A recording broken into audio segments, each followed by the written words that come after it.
Haya mwanangu, utasema tena maneno haya sasa kwa kumtazama. Linda kwa heshima yako.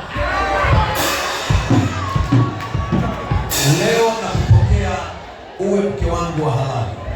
Leo nakupokea kuwa mke wangu wa halali. Nitakupenda daima. Na nitakuwa mwaminifu kwako.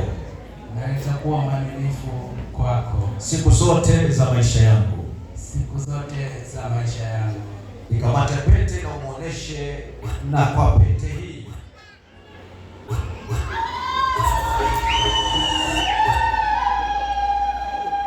nikamate pete na umuoneshe, sio mkichanganya pete.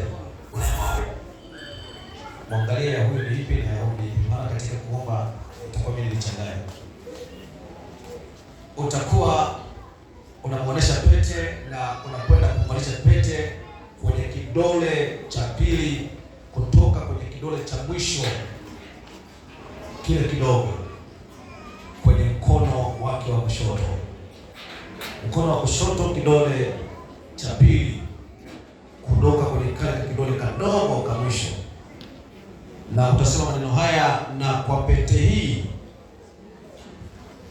unamuonesha pete na unamvisha pete na unasema maneno haya, na kwa pete hii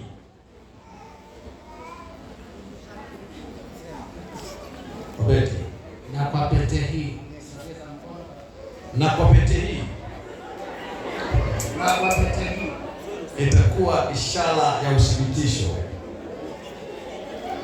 Itakuwa ni ishara ya uthibitisho wa nadhiri yangu ya kiapo.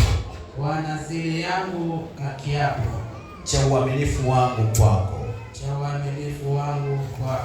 Na kuwa ukumbusho. Wa upendo wangu.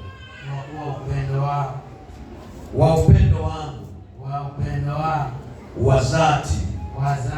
Toka moyoni mwangu.